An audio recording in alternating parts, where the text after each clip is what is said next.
Welcome to another edition of Film Room Fridays. This is Robby Nardini with Armchair Illini. Hope you guys enjoyed the last one, and check our YouTube channel out for this Illinois-Tennessee preview as well.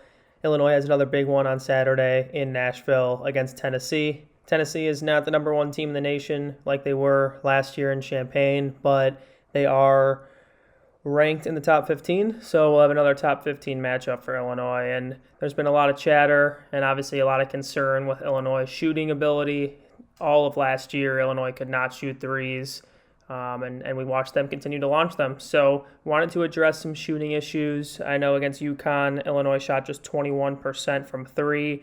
I thought we were over the hump this season, kind of letting last season go and hopefully be a better shooting team this year, but doesn't seem like that's the case as of right now. I thought Illinois took some good threes against UConn, but still shot just 6 for 29.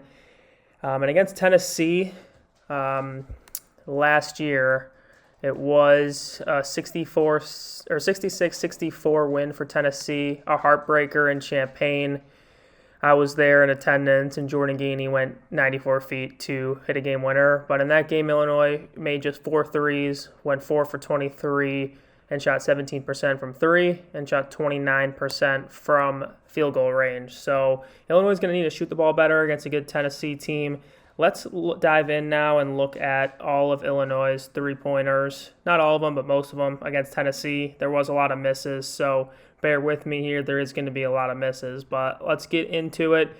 Here's the first play of the game. KJ has a bunch of guys around him, as you can see here. This is a good pass by him out to Tommy.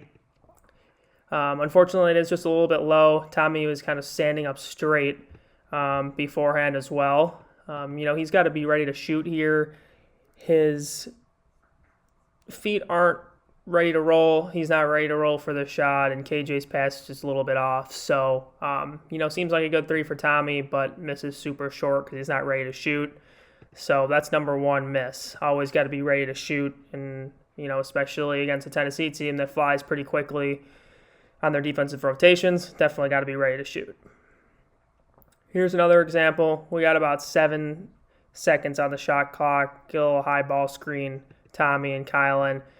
It is an open three here, with 6 seconds left in the shot clock. I would say this is a good shot for Kylan. Step in off the dribble three. Unfortunately, he struggled with those all last season, and he doesn't come away with a swish or a make at all. So I know this season he has shot better, but I think he is taking a little bit better threes. On that play, I would like to see him drive the ball instead of settling for a three, but that's another miss for Illinois. Here on this one is actually going to be a make. Spoiler alert. This is the first time I guess KJ was in the paint for the first one as well. But as you can see, KJ gets by his guys. He's in the paint. This is where Illinois needs to live, right here in this orange and whatever color it is. In Nashville, any paint they need to be living in.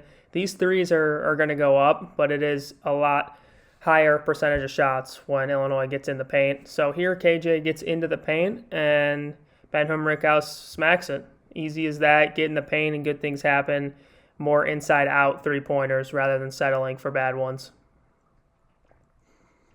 Speaking of settling for bad ones, here's a step-back, shot fake, three ball by KJ. Late contest here. Just with 20 seconds on the shot clock, Illinois just does not need that against the Tennessee defense. Tennessee's going to make you work, but that was simple one ball screen by Tommy, roll, and KJ shoots up a three with 20 seconds left on the shot clock. That's exactly what Illinois does not need in this game. And here's another one. Next three attempted. KJ another step over, step back, whatever you want to call it, three, and it's another miss. Illinois does not need that against a good Tennessee defense. Thankfully, Tommy got the rebound on that one and scored. But here's another one. It's a nice little screen. Tommy rolls, and Trey White, obviously not on the team anymore, but he has a nice come up to the wing, does exactly what he's supposed to do. But here on Tennessee is closing out on him short for a reason. So obviously they're okay with him getting this three. Tommy's posting up here, and they're okay with him getting this three. With 17 seconds on the shot clock, like I mentioned before, Trey White is, I guess, open, but, sometimes you got to turn down a good shot for a great shot, and I would just consider this an okay shot for Trey. Does not go in, and that's another miss.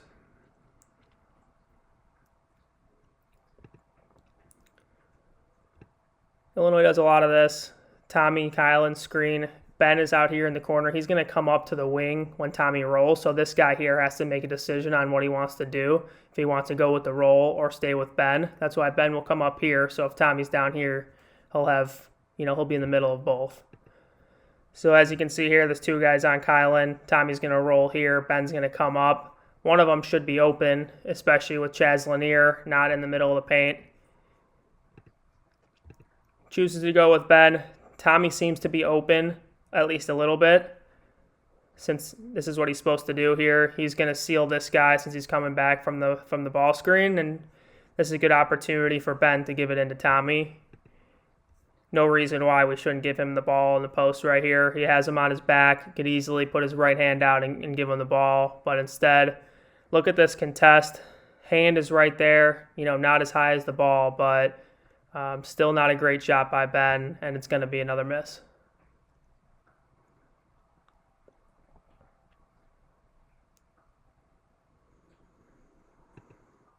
A lot of dribbling by Will Riley, which we see a little bit in this Tennessee game. He was, he's only a 19-year-old freshman, so it is what it is. But it actually is a good pass here by Will. Zakai Ziegler, ball side help.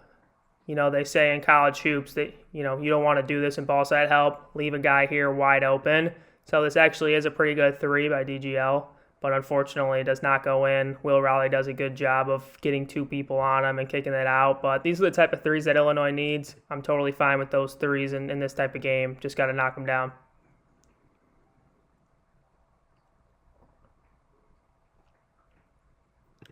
Here's another example of KJ just kind of rushing the offense. He's open, but still has some time on the shot clock to get to the rim.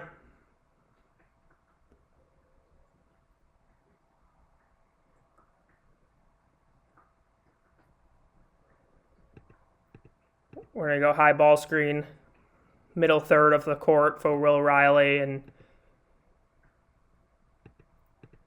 he gets Zakai Ziegler to jump on a shot fake, but look at this contest, even by the 5'0". Zakai Ziegler, still a tough contest. You really got to move the ball and not dribble too much like Will was doing.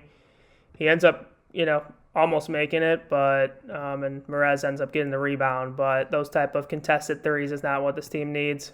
And here's another contested one, 17 seconds on the shot clock. That just can't happen. This is not a good shot at any level of basketball with a shot clock. Pull-up jumper with 17 left in the shot clock.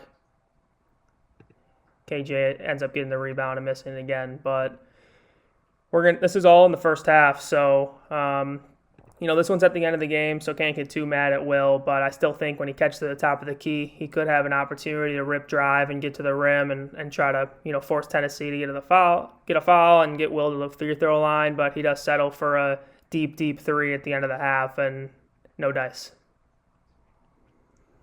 Let's get into the second half here. It is a battle, 31-30. We're going to see that again here on Saturday, just with Tennessee's pace and Tennessee's defense. This is the end of the shot clock three. Not much Kylan can do. Unfortunately, Illinois' offense was just passing it back and forth at the top of the key, so Kylan had to settle for this terrible three.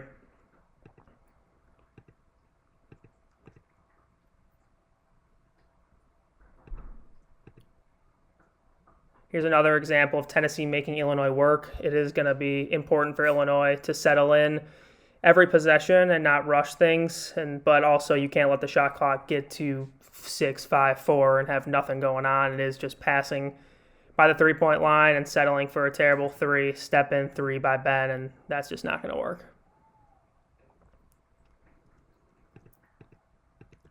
Here's a good example of, what you would say was an open three, but there's 19 seconds left in the shot clock right now. KJ does a great job of drawing two. But as you can see, Tommy's just stepping back to the free throw line. His feet still aren't set. He has the ball. He's 7 foot tall. That's asking a lot for someone of his size to hit a three. especially at the center position. Even, Ben, Will Riley, KJ, whoever it is on the team now, that's a tough shot. There's 17 seconds left on the shot clock. He could shot fake, move the ball, get another shot, but it looks like he even travels here. He's shuffling his feet so much, catching this ball, and ends up just being short as expected. This is a great possession, actually. KJ draws 2. I talked about this guy having to pick either Ben or Tommy on the roll. We're going to see some hard hedges on the ball screens by Tennessee again, so it will be important for, I know Illinois bigs want to pop and make threes, but mixing in those rolls too to really set them up for either a 3 or a pass to the roller is very important. KJ does a great job of looking this guy off.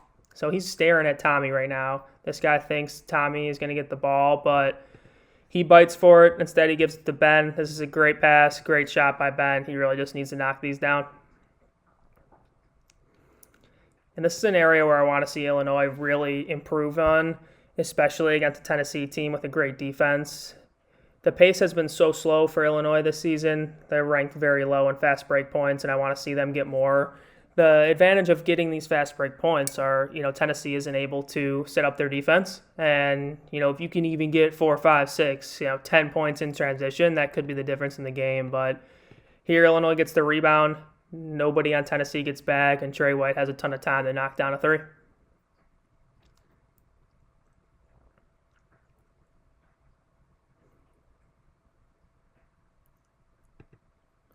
And this is great offense here. I'm going to rewind a little bit. We get a couple ball screens for Will, middle ball screens, which obviously we'll see a lot of in the Illinois offense. And he gets into the paint. Like I said before, getting in the paint, good things happen. He makes a great pass to Trey White over here.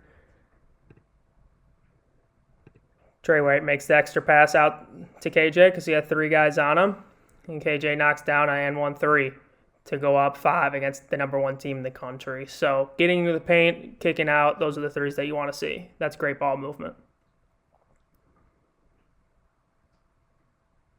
Here's another great example. I would like to see Illinois do a little bit more of this. I know Tommy's been injured, and neither Tommy or Z are the best on the block offensive players, but they are great passers. So getting the ball into Tommy, having him have eyes on him like you see here, there's 5 eyes on him right now. He's one of those players that, if you let him go one-on-one, he should be able to score, but he will be able to pass out of it. This is a great pass out of the post, but I wish he would just try to score a little bit more, make these defenders go in on him a little bit more, and that would set up a 3. Unfortunately, he passed it right away. Will does a little one-on-one dribbling, and that's a hezzy pull-up 3 that most likely isn't going to go most of the time. 20 seconds left on the shot clock. I know KJ has hit a couple, maybe a heat check here, but dribble, step back 3, that's not going to work against one of the best defenders in college basketball. Another miss. We're getting towards the end of the game here. Tie game, which is pretty impressive for how poorly Illinois shot the ball. But low shot clock, nothing going. Kylan's going to have to take another 3. Just can't let this happen. Have to be getting to the rim in the late shot clock.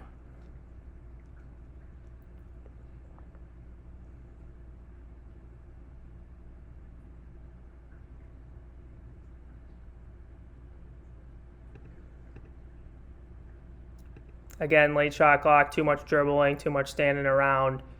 Step back 3 for KJ. Not going to happen. That was the last 3 that I had in the game. Illinois obviously ended up losing.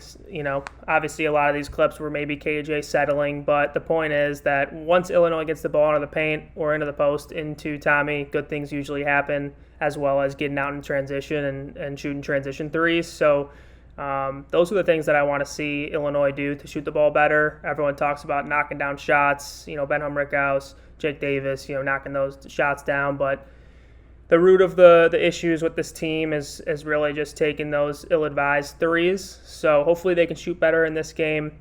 Neutral site they haven't played in before, I don't believe, in the past few years at least. So the point of the Film Room Fridays is to break down a little bit of the 3-point struggles, especially against Tennessee last season, who has some guys back. And then we'll see again in this edition of the new rivalry between Tennessee and Illinois. So hopefully Illinois can come ready to fight, can make threes, and, get to the rim, like I said here. Hopefully you enjoyed this, and looking forward to the game on Saturday. Thanks, guys.